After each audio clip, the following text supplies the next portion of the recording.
नमस्कार दोस्तों, स्वागत है आपका जीके विद मितेश सर में। देखिए दोस्तों, एग्ज़ाम ट्रेंड एक टॉपिक है। Exam trend 2026। एग्ज़ाम ट्रेंड का मतलब हो जाता है कि मान लीजिए कोई एग्ज़ाम है, वो चेंज हो चुका है उसका ट्रेंड, कि क्वेश्चन ऐसे आ रहे जो समझ में ही नहीं आ रहे, बिल्कुल ही क्वेश्चन ऐसे आ रहे जो समझ में नहीं आ रहे, बिल्कुल ही कन्फ्यूज़ करने वाले क्वेश्चन है।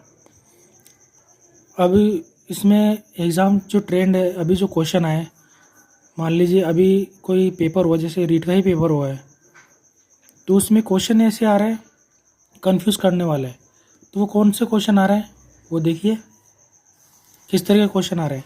तो इसमें बता रखा है कि किस तरह के क्वेश्चन आ रहे हैं, वो देखेंगे हम। देखिए, अभी जो वर्तमान में आरपी, एक तो देखिए बोर्ड, एक तो होती है आरपीसी और एक होती है आरएसएसबी, एक होती है आरपीएससी, एक होती है आरएसएसबी। तो एग्ज़ाम अभी ये दोनों करा रहे हैं राजस्थान में। आरपीएससी भी एग्ज़ाम कराती है और आरएसएसबी भी एग्ज़ाम कराती है।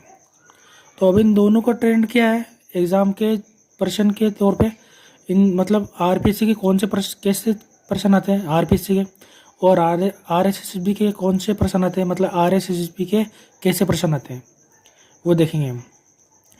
वर्तमान में आरपीएससी परीक्षा के प्रश्नों की गहराई का स्तर बहुत कठिन है, यानी कि आरपीएससी जो क्वेश्चन देती है परीक्षा में वो बहुत कठिन देती है। और अतः व्याख्याओं का अध्ययन, यानी हम जो पढ़ते हैं उसका गहराई से अध्ययन होना जरूरी है। और अध्ययन के साथ साथ हम जो पढ़ रहे हैं उसमें हम व्याख्याओं का गहरा अध्ययन तो जरूरी है ही, साथ में मूल पाठ्य पुस्तकों का अध्ययन अपरिहार्य है। यानी कि छठी से 12वीं तक के जो किताब है एसएसटी की जो भी है, उसका अध्ययन हमको ज़रूरी है।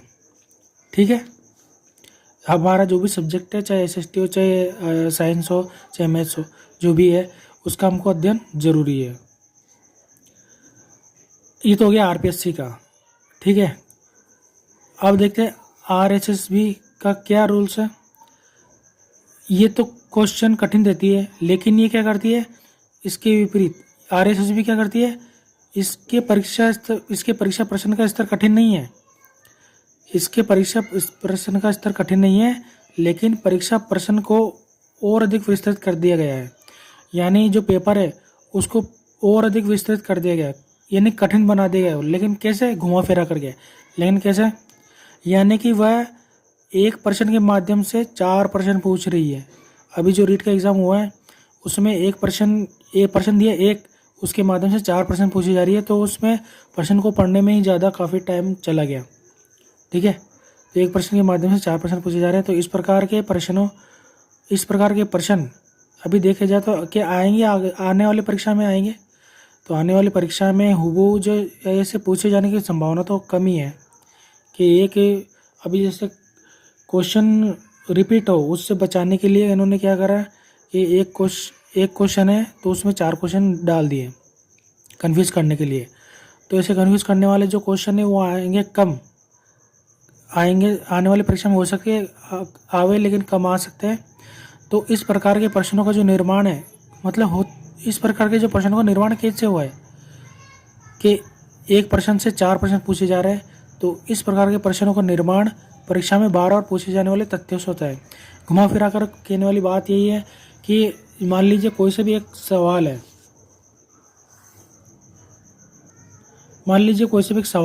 ये सवाल मान लीजिए ये इसमें दे रखा है, जैसे राजस्थान के राज्य पशु है। अब राजस्थान का राज्य पशु कौन सा हो गया, राजस्थान का राज्य पशु एक तो भारतीय हिरण यानी चिंकारा हो गया, और एक ऊँट हो गया। चिंकार हो गया और एक ऊँट हो गया। ये ऊँट, घोड़ा, हाथी, भेड़, बकरी, ये ऐसे कुछ भी नहीं है। तो अब चिंकारा ये वन पशु हो गया, ये पालतू पशु हो गया। ठीक है, तो चिंकारा इसको बोलते हैं भारतीय गजेला।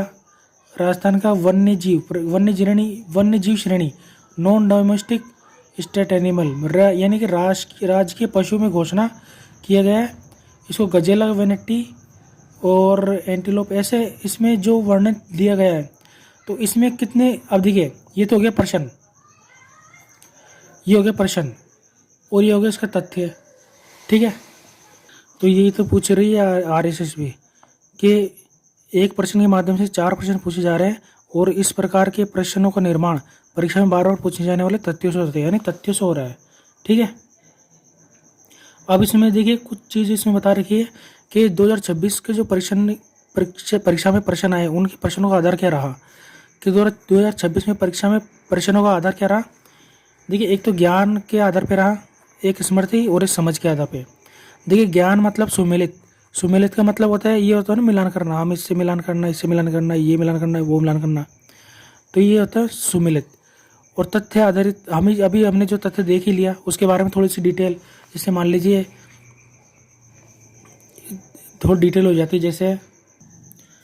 जैसे राजस्थान दिवस मनाया जाता है, तो राजस्थान दिवस कब मनाया जाता है? 30 मार्च को। अब इसकी थोड़ी सी डिटेल दे दी ये वाली कि 30 मार्च 1949 को वृहत राजस्थान नामक संघ के निर्माण के समय 30 मार्च को प्रतिवर्ष राजस्थान दिवस के रूप में मनाया था। तो ये हो गया फैक्ट, तथ्य। तो अब देखिए इसमें पूरी डिटेल दी गई है कि 1949 को एक तथ्य तो ये हो गया, दूसरा तथ्य ये हो गया वृहत राजस्थान नामक संघ, दूसरा तथ्य ये हो गया। ठीक है, और तीसरा तथ्य हो गया राजस्थान दिवस, 3 तथ्य ये हो गए।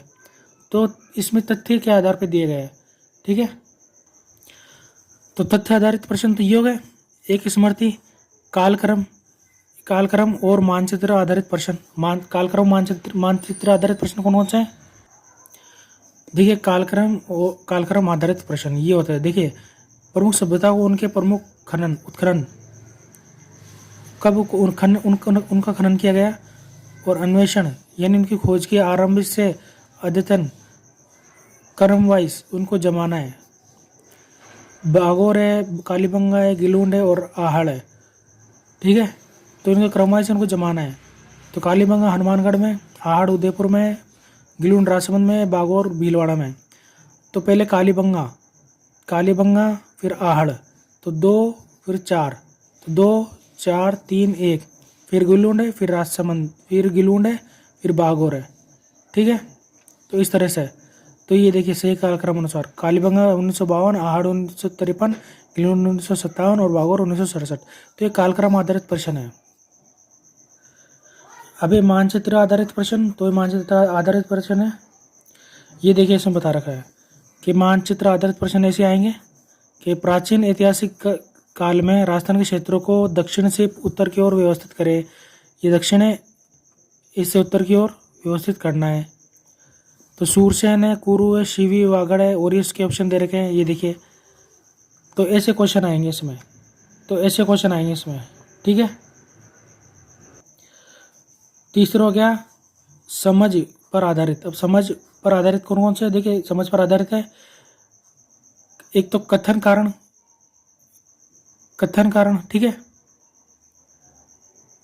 कथन कारण और एक अभिकथन कारण। कथन कारण आधारित प्रश्न और एक अभिकथन और कारण आधारित प्रश्न। तो देखिए दोनों में क्या है? 2 है अभिकथन कारण और एक कथन कारण। अब इन दोनों में क्या फर्क है? जिसे कि देखिए, एक तो अभिकथन और कारण। देखिए, अभिकथन जैसे क्या हो गया, नगरी शिलालेख 424 संस्कृत भाषा में है। नागरी शिलालेख 424 एडी संस्कृत भाषा में है। अब वर्तमान में ये आमेर दुर्ग संग्रहालय में संरक्षित है। गूल शासक अपराजित की वीरता का इसमें वर्णन किया गया है। क्या दोनों सही है या ये सही है? पहला वाला सही है, ये अभिकथन सही है, या कारण सही है? ये दोनों सही है, या फिर इसकी व्याख्या कर रहा सही नहीं कर रहा है? तो इसमें दे रखा है, ये देखिए ए सही है, यानी कि नगरी शिलालेख संस्कृत भाषा में है, ये सही है। लेकिन नगरी शिलालेख 424 की भाषा संस्कृत और लिपि नागरी है। वर्तमान में यह है अजमेर संग्रहालय में स्थित है। लेकिन दूसरा वाला सही नहीं है। ये बोल रहा दूसरा वाला कि वर्तमान में आमेर दुर्ग संग्रहालय में संरक्षित है। गलत, ये आमेर दुर्ग में नहीं है, ये अजमेर दुर्ग में है। नगरी शिलालेख, ठीक है। तो इस तरह के ये भी कथन हो गए। देखिए कथन आधारित प्रश्न कौन से हैं? कथन आधारित प्रश्न कालीबंगा प्राचीन सभ्यता के बारे में सही कथन है।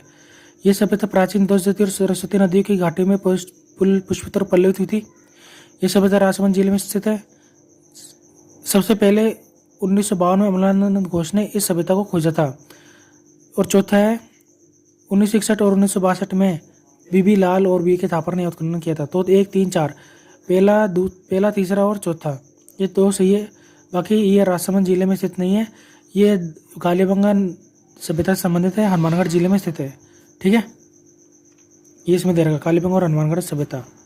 तो ये ऐसे क्वेश्चन हो गए।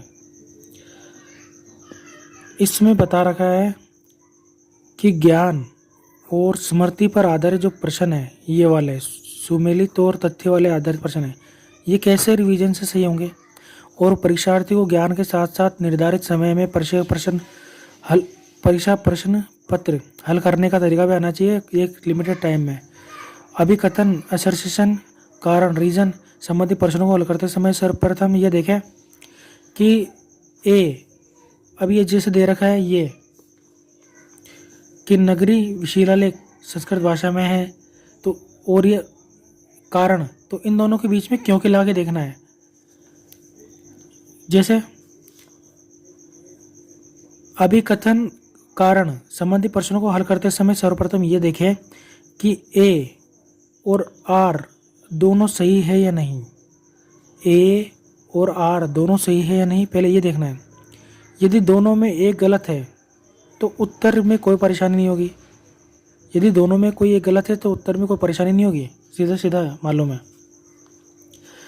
लेकिन यदि दोनों कथन बिल्कुल एक जैसे मिलते जुलते दिखते हैं तो फिर ये जरूर नहीं है कि वह उसकी व्याख्या कर रहा हो। कन्फ्यूज करने वाले हो, यदि दोनों सही दिख रहे हो तो ए और आर के मध्य क्यों के लगाकर देखें। अगर कन्फ्यूज करने वाले हो, दोनों सही लग रहे हो, तो ए और आर के मध्य क्यों के लगाकर देखें, तभी आपको समझ में आएगा कि ए आर की सही व्याख्या करता है या नहीं। ठीक है, ये हो गया इसका एग्ज़ाम ट्रेंड। तो एग्ज़ाम ट्रेंड अभी तक हमने ये समझा है। ठीक है, तो ये किस पर आधारित है, ये ज्ञान, स्मृति और समझ पर आधारित है। ज्ञान में सुमेलित और तथ्य आधारित प्रश्न आएंगे, कालक्रम में, स्मृति में कालक्रम और मानचित्र आधारित प्रश्न आएंगे, और समझ में अभिकथन, कारण और कथन आधारित प्रश्न आएंगे। तो एग्ज़ाम ट्रेंड कैसा लगा बताइएगा ज़रूर, और सब्सक्राइब कीजिए हमारे चैनल को। ठीक है, मिलते हैं अगले वीडियो में। धन्यवाद।